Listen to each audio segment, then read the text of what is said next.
মৰমৰ ছাত্ৰ ছাত্ৰীসকল, তোমালোক আটাইকে মই মোৰ ইউটিউব চেনেল শিখাজ ক্লাছৰুমলৈ স্বাগতম জনাইছোঁ। আশা কৰিছোঁ তোমালোক কুশলে আছে।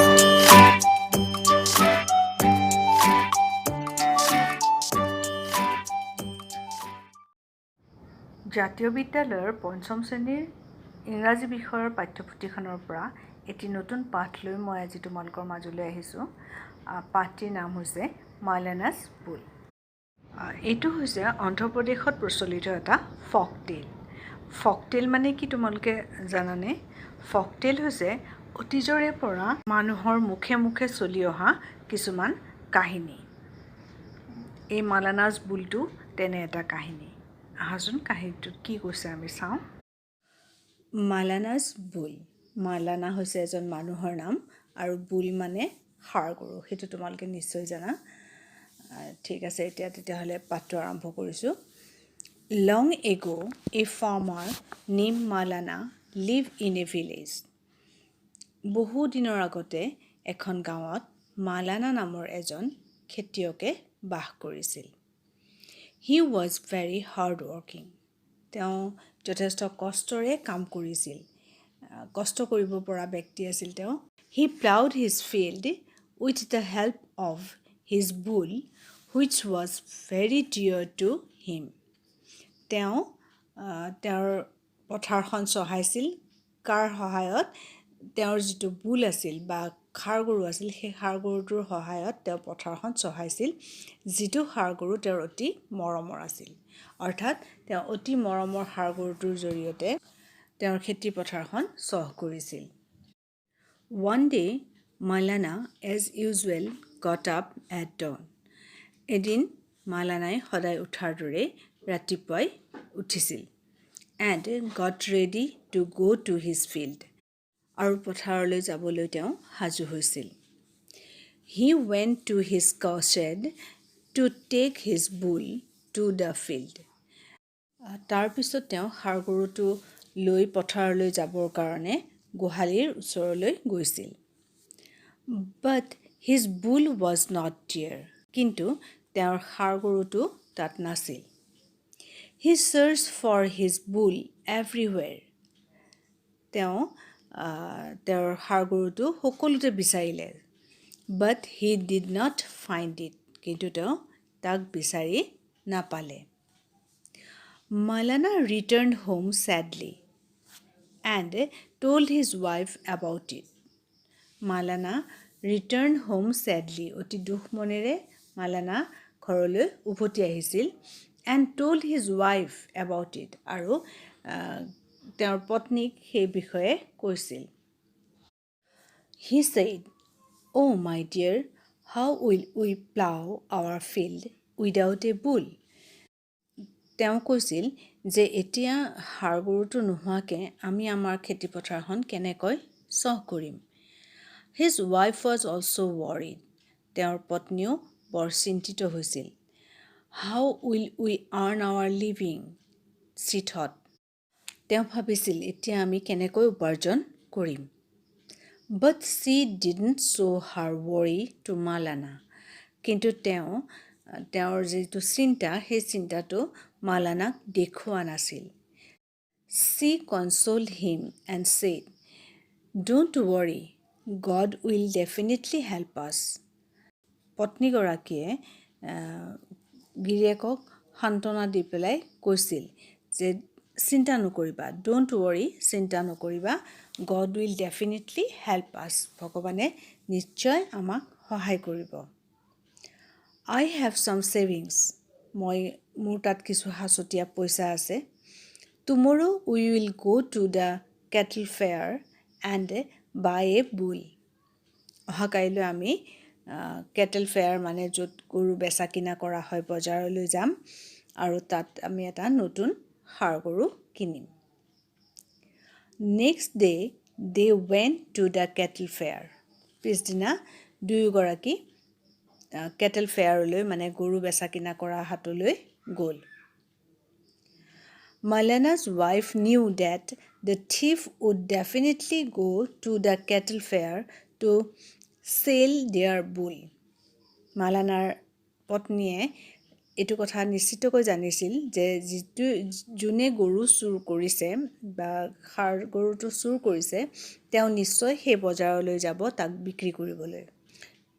সেই কথাটো মালানাৰ ঘৈণীয়েকে জানিছিল। After roaming in the fair for some time, she saw her bull. আৰু পিছদিনা বজাৰলৈ গৈ কিছু সময় বজাৰত ঘূৰাৰ পিছত তেওঁলোকৰ সেই ষাঁড় গৰুটো দেখা পাইছিল। She told Malana about it. তেওঁ মালানাক এই বিষয়ে কৈছিলে। Malana went to the man who was holding the bull and claimed it. মালানা গৈছিলে মানুহজনৰ ওচৰলৈ যিজনে বুলটো ধৰি আছিল আৰু তেওঁ গৈ পেলাই কৈছিলে যে এইটো মোৰ ষাঁড় গৰু হয়। But the man lied that it was his bull. কিন্তু মানুহজনে মিছা মাতি কৈছিল যে নহয় এইটো মোৰ গৰু। Malana's wife was a clever woman. মালানাৰ পত্নী এগৰাকী বুদ্ধিয়ক তিৰোতা আছিল। She made a plan. তেওঁ এটা বুদ্ধি খটুৱালে, তৎক্ষণাৎ এটা বুদ্ধি তেওঁৰ মনলৈ আহিল। She suddenly covered the eyes of the bull with her hand and asked the thief, "Okay, if it is your bull, then tell me which eye of the bull is damaged." তেওঁ কি কৰিলে, তেওঁ কি বুদ্ধি উলিয়ালে যে she suddenly covered the eyes of the bull with her hands. তেওঁ তৎক্ষণাৎ ষাঁড় গৰুটোৰ চকুত হাতখন দি ঢাকি ধৰিলে and asked the thief, আৰু চোৰটোক সুধিছিল, "Okay, ঠিক আছে, if it is your bull, যদি এইটো তোমাৰ ষাঁড় গৰু হয়, then tell me which eye of the bull is damaged." তেতিয়াহ'লে কোৱাচোন এই ষাঁড়টোৰ কোনটো চকু বেয়া? The thief was puzzled. চোৰজন পাজল হৈ গ'ল, মানে অলপ খংকাত পৰিল। Because he did not notice the bull properly. কাৰণ সি গৰুটো ভালদৰে চোৱাই নাছিলে। He guessed it's the left eyes. সি ভাবি পেলাই ক'লে তাৰ বাওঁ চকুটো বেয়া। Malana's wife said, মালানাৰ পত্নীয়ে কৈছিলে, "Are you sure? তুমি ঠিকে কৈছানে?" This time the thief became confused and said, আৰু এইবাৰ চোৰটো কনফিউজ হৈ গ'ল, বিবুধিত পৰিল আৰু কৈছিলে, No, it's the right eyes. যে নাই এইটো সোঁ চকুটোহে বেয়া। মানে চোৰটোৱে যিহেতু গৰুটো চোৱাই নাছিলে, গতিকে সি ধৰিবই পৰা নাছিলে চকুকেইটা ভাল নে বেয়া।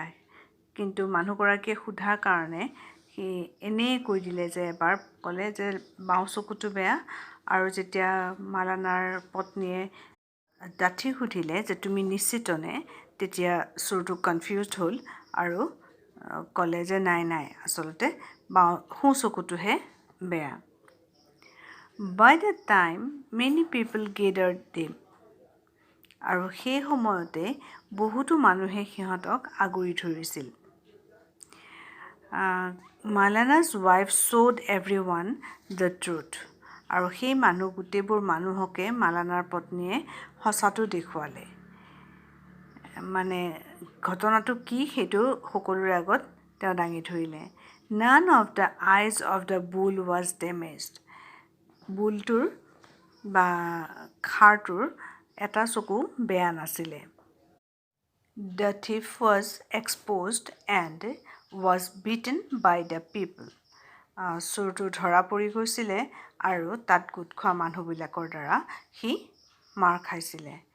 Malana and his wife returned home happily with their bull. মালানা আৰু তেওঁৰ পত্নীয়ে ষাঁড় গৰুটো লৈ আনন্দ মনে ঘৰলৈ উভতি আহিছিল। ছাত্ৰ ছাত্ৰীসকল, সাধুটোখিনি কেনে পালা বাৰু? কমেণ্ট কৰি মোক জনাবাচোন। আৰু যদি ভাল পাইছা তেতিয়াহ'লে লাইক কৰিবা আৰু শ্বেয়াৰ কৰি দিবা।